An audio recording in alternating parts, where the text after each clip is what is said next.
Yazid 8, 12 या 14 बेटे छोड़ के मरा। मुख्तलिफ अक़वाल हैं, मुख्तलिफ अक़वाल हैं। 8, 12 या 14 बेटे छोड़ के यजीद मरा। चिराग लेकर नहीं, जाओ सूरज लेकर के ढूंढ लो। आज तुम्हें यजीद का कोई बेटा नहीं मिलेगा। हुसैन ने सब लुटाकर एक बीमार बचाया था। आज पूरी दुनिया में मुसलमान का कोई मोहल्ला न मिलेगा जहां हुसैन की औलाद न रहती।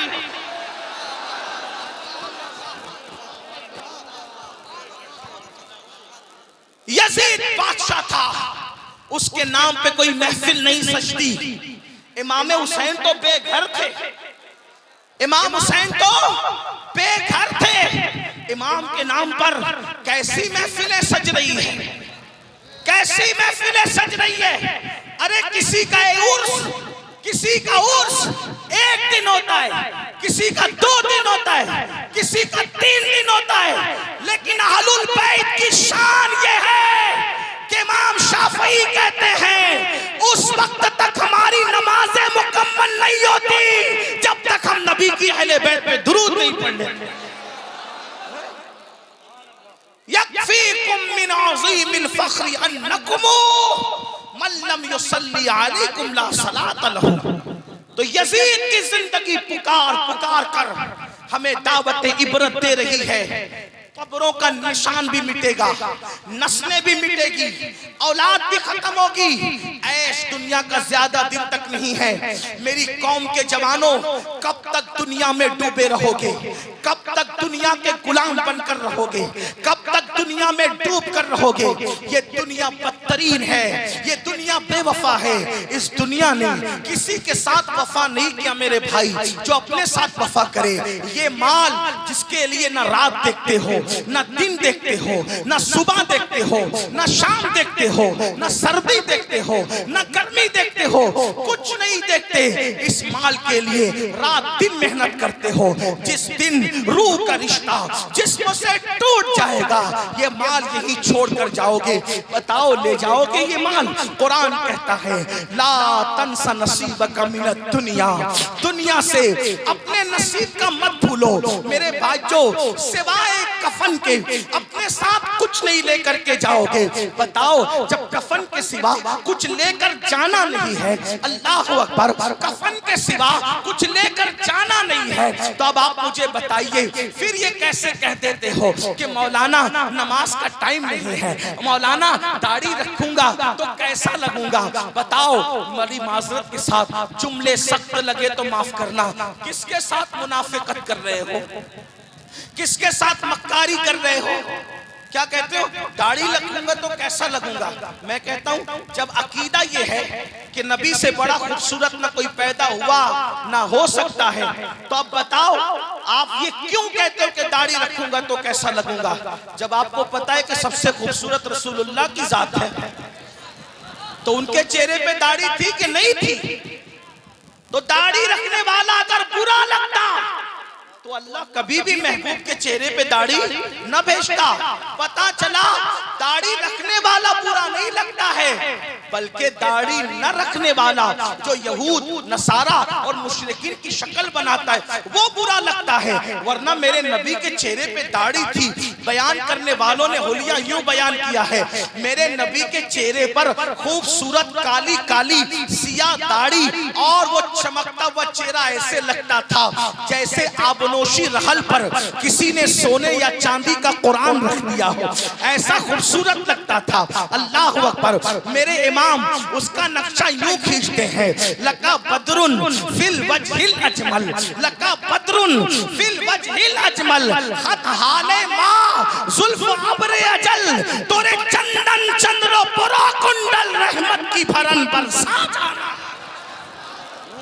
कितना खूबसूरत चेहरा था। कहते लम याती नज़ीरू का फी नज़रिन, मिसले तो न शुद्ध पैदा जाना, जगराज को ताज तोरे सर सोहे है तुझको शहे दो सरा जाना। और कहते नबी का सरापा कैसा था? वो कहते सरताबा कदम है तने सुल्ताने जमन फूल, लब फूल दहन फूल, वल्लाह जो मिल जाए मेरे कुल का पसीना, मांगे न कभी इत्र न फिर चाहे दुल्हन फूल। और कहते दिल अपना भी शैदाई है उस नाखूने पाका, इतना भी महे नौ पे नए चरखे कोहन फूल। अल्लाह अकबर। ऐ मेरे नौजवान भाइयों और मेरी बहनें मौजूद हैं, उनसे भी कहता हूँ खुदा के लिए दुनिया के गोरख धंधों से निकलो। खुदा के लिए ये दुनिया मक्कार है, ये दुनिया फरेबी है। इमाम कहते हैं शहद दिखाए सैर पिलाए कातिल डाइन शौहर कुश, इस मुर्दार पे क्या ललचाया। दुनिया देखी भाली है जिस दिन रूह का रिश्ता जिस्म से टूट जाएगा, न माल अपना होगा, न दुकान अपनी होगी, न मकान अपना होगा। याद रखना मुसलमानों, जिस नाम के लिए लड़ते हो, मेरा नाम मेरा नाम मेरा नाम, किसी मुफक्किर ने कहा था कि मरने के बाद सबसे पहले अगर कोई चीज छीनी जाती है तो उसे नाम ही कहते हैं। ऐ नाम के लिए लड़ने वालों, मेरा नाम नहीं लिया, मेरे नाम का जिक्र नहीं किया, मेरा नाम नहीं आया। अरे इबादतें भी नाम के लिए करने वालों, काम भी नाम के लिए करने वालों, सुनो मरोगे सबसे पहले नाम छीना जाएगा। लोग अमीनुल कादरी के मरने के बाद ये नहीं कहेंगे अमीनुल कादरी को उठाओ, अमीनुल कादरी को लेटाओ, अमीनुल कादरी को उठाओ। क्या कहते हैं लोग? मैयत को उठाओ, मैयत को लेटाओ, मैयत को गुसल दो, मैयत को उठाओ। अंदाजा करे ऐ इंसान तू किस नाम के लिए लड़ रहा है, ऐ इंसान तू किस दौलत के लिए जी रहा है, ऐ इंसान तू किस दुनिया पे फरेबता है। अल्लाह रब्बुल इज्जत का बन जा, खुदा का हो जा, खुदा का कुर्ब पाले। ये दुनिया में किसी को वक्त नहीं मिलता, वक्त निकालना पड़ता है, टाइम निकालना पड़ता है। याद रखना मस्जिदें सूनी करने वालों, हुसैन पाक के नाना का फरमान है कि नमाज में मेरी आंखों की ठंडक है। वो कैसा आशिक रसूल है जो अपने नबी की आंखों को ठंडक नहीं पहुंचाता। अल्लाह अकबर। नशे के अड्डों पे जाने वालों और नशा करने वालों, हुसैन पाक के नाना जान का फरमान है जो नशा करता है गोया कि वो मोहम्मद अरबी पर नाजिल होने वाले का इनकार करता है। उलमा उसकी तशरीह करते हुए फरमाते हैं अगर वो नशे को हलाल जानकर करे। आपसे पूछना चाहता हूं, आज वो नौजवान जो मिल्लत का सरमाया, वो नौजवान जो मिल्लत का मेमार, वो नौजवान जो मिल्लत की इज्जत, जो मिल्लत की आबरू, वो नौजवान जो मिल्लत के लिए हयात नौ का पैगाम है, आज वही जवान गेम में उलझ गया, गानों में उलझ गया, बातों में उलझ गया, तमाशों में उलझ गया, अपने मकसद से नजर हट गई। आओ इमाम आली मकाम पैगाम दे रहे हैं, आखिरत की फिक्र करो, आखिरत की तैयारी करो। हजरत सैयद अबरार मियां साहब की आज सालाना फातिहा और उनका उर्स है। देखो सैयद को भी जाना, दूसरों को भी जाना, नेकों को भी जाना, बदों को भी जाना। अल्लाह अकबर। और एक बात याद रखना, कब्र में अकेले जाना है। कब्र में न किसी की दादागिरी चलेगी, न कब्र में किसी की बाबागिरी चलेगी। आप टीचर हैं अपने घर के, डॉक्टर हैं अपने घर के, खतीब हैं अपने घर के, आलिम हैं अपने घर के। कब्र में तो ये देखा जाएगा ईमान सलामत लाया या नहीं लाया। कब्र में तो ये देखा जाएगा अच्छा अमल करके आया कि नहीं आया। मुसलमानों बताओ, एक बुजुर्ग फरमाते हैं, जरा गौर से सुनना। एक बुजुर्ग फरमाते हैं कि एक कफन चोर ने मेरे हाथ पे तौबा की। दिल के कान से सुनना भाइयों, एक कफन चोर ने मेरे हाथ पे तौबा की और वो सैकड़ों कफन चुरा चुका था। मैंने उससे पूछा, ए अल्लाह के बंदे, तू लोगों के कफन चुराता रहा, अब तूने तौबा कर ली है, ये बता, मैं तुझसे पूछना चाहता हूँ कि कितनी कब्रों में तूने मुसलमानों के चेहरे किबले की तरफ देखे। तवज्जो से सुनना, कुछ याद रहे न रहे, ये बात याद करने में अपनी गुफ्तगू पूरी करता हूँ। तवज्जो फरमाए।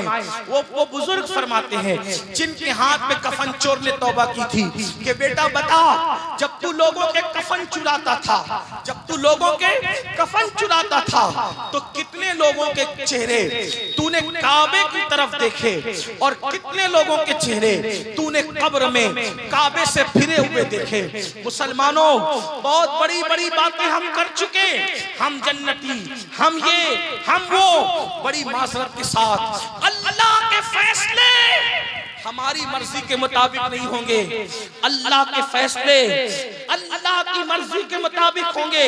अल्लाह के बंदो, उस अल्लाह की खुफिया तदबीर से क्यों नहीं डरते जो नबी के बेटे को भी जहन्नम में डाल रहा है।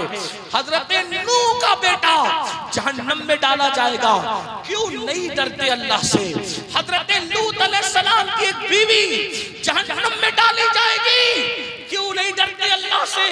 बनी इस्राइल पर जो पत्थर बरसे, उनके चेहरे जो सूअर और बंदर की तरह किए गए, वो मामूली लोग नहीं थे, वो औलादे पैगंबर थे, औलादे पैगंबर।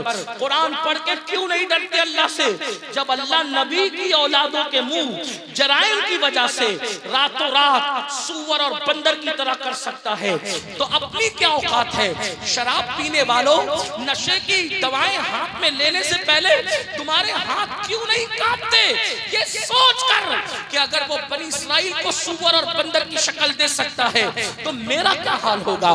किसी औरत पर पाप की नजर डालने से पहले आंखें क्यों नहीं कांपती कि वो अल्लाह जो लूत अलैहिस्सलाम की कौम पर पत्थर बरसा सकता है तो वो मेरा क्या अंजाम करेगा। याद रखना, कब तक के शैतान के मकर का शिकार रहोगे, कब तक खुद फरेबी का शिकार रहोगे, कब तक सोचोगे कि सिर्फ मैं जन्नती हूं, मैं जन्नती हूं। क्या सर्टिफिकेट है आपके पास, क्या सबूत है आपके पास। बुरा लगे तो माफ करना, लेकिन इतना जरूर कहूंगा, पछताना है तो यहाँ पछता लो, रोना है तो यहाँ रो लो, गिड़गिड़ाना है तो यहाँ गिड़गिड़ा लो। तुम्हें नहीं पता वो उम्मुल मोमिनीन सैयदा आयशा सिद्दीका जिसके बिस्तर पे कुरान नाजिल होता है, वो अल्लाह के खौफ से रोती है तो दुपट्टा निचोड़ना पड़ता है।